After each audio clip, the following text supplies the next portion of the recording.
Dear students, আশা করি তোমরা সকলে ভালো আছো।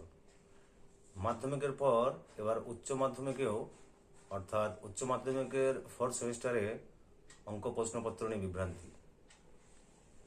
উচ্চ মাধ্যমিকের ফোর্থ সেমিস্টারের যে অঙ্ক পরীক্ষা হয়ে গেল, সেই প্রশ্নপত্রে 3টি অঙ্ক বা 3টি প্রশ্ন সিলেবাসে বাইরে থেকে এসেছিল।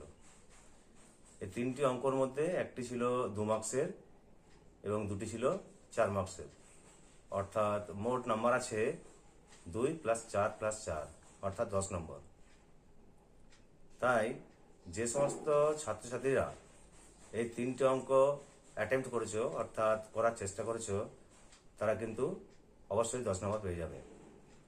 পর্ষদ সভাপতি চিরঞ্জীব ভট্টাচার্য মহাশয় নোটিফিকেশন জারি করে বিষয়টি স্পষ্ট করে দিয়েছেন যে যে সমস্ত ছাত্রছাত্রী এই 3টি অঙ্ক অর্থাৎ 2-এর দাগের বি, 11-এর দাগের বি এবং 11-এর দাগের সি, এই 3টি অঙ্ক যারা অ্যাটেম্প্ট করেছে অর্থাৎ করার চেষ্টা করেছে, তারা কিন্তু সকলেই ফুল মার্কস পাবে।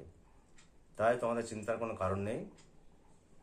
যারা তোমরা এই অঙ্কগুলি করার চেষ্টা করেছো, তারা 10 নম্বর অবশ্যই পেয়ে যাবে।